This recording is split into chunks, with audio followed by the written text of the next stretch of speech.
Good morning. Welcome to another day of your resilient comeback story.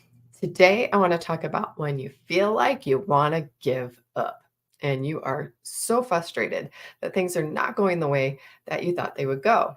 I think we have these along our journey. As we make a plan, we start taking the steps, and then we get a curveball thrown at us or a plot twist, as some people like to call them.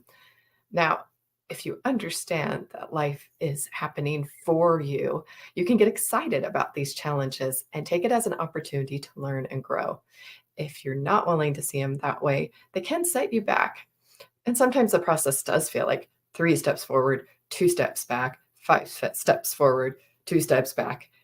But the journey is not linear. The journey is up and down, up and down, up and down, up and down, up and down. So, what do you do when you're on those lows? Just realize that you actually have made progress from where you were before. Because if you started down here and you've had up and downs and you're still up here, that low is still higher than where you've been before. And that gives you hope that there's progress. You are making progress. Maybe you can't see the fruits of your labor yet because you're doing the work that nobody sees. You're going to the gym and nobody knows you're going. You're reading those books. Nobody knows you're reading. You're putting in those hours in the morning and at night. Nobody sees you doing it. You have no one cheering on the work you know you need to do for yourself. And sometimes our brain is just on the edge of survival protection mode and it overreacts to things that are going on. And we need to recognize that that is the way our brains are wired, is to go negative, is to go protective mode, especially when you feel uncomfortable, unsafe, or something is new. So it's really important to get comfortable being uncomfortable and doing what you know you need to do anyway. And a recent podcast host, I really liked how a guest put it. She has her needs list for the day. Those are the things that absolutely have to be done every day. And then she has a wants list. So if all the needs have been met, then she can knock off something on her wants list. I thought this was a brilliant idea because we really need to count our wins along the way. And if we did what was absolutely needed in the day, that's a win. If we got to add some of the wants to it, that's a win. So I think the thing you need to do when you're at a low point is remember how far you've come, practice some gratitude, and count some wins.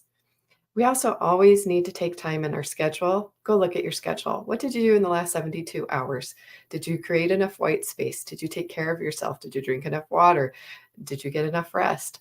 All of those things about our health are going to make a difference on your mood, on your perspective of things. And it's important to really step back and look at, okay, let's take stock. Was I responsible with my self-care? Was I responsible with my schedule?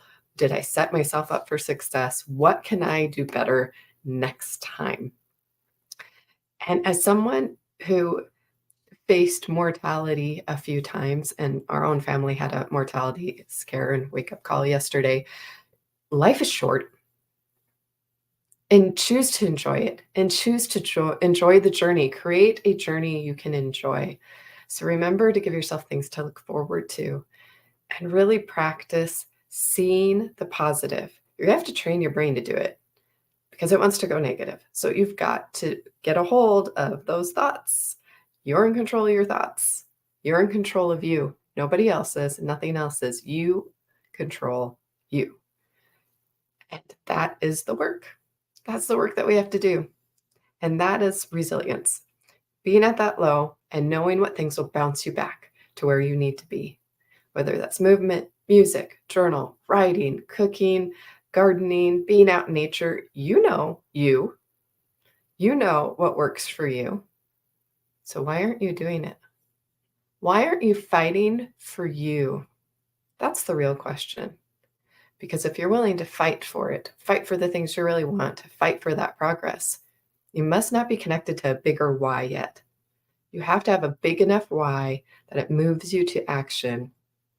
And really, it shouldn't have to get to the point that you've hit rock bottom or that you have to face mortality motivation to get there. You can create that motivation before you hit a low that really wakes you up and gives you a come to Jesus moment. You don't have to go there. You can catch yourself a little every day by noticing, oh, that thought doesn't serve me. Goodbye. Oh, no, I'm not having that conversation right now. I'm going to step away. You have the ability to walk away from the negative and turn it positive.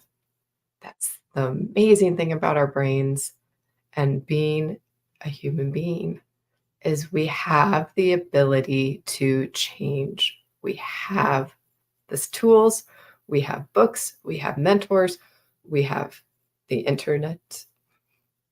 There's really no excuse for us not to reach our full potential. We just got to do the work.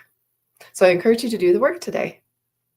Maybe make a list today of 10 things that'll help boost your mood, boost your energy, and get you out of a rut or a low point and give you that perspective that you're making progress.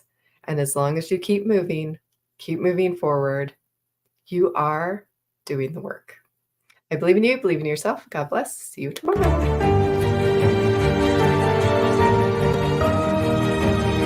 All right. Have a great day. Go out there and be resilient.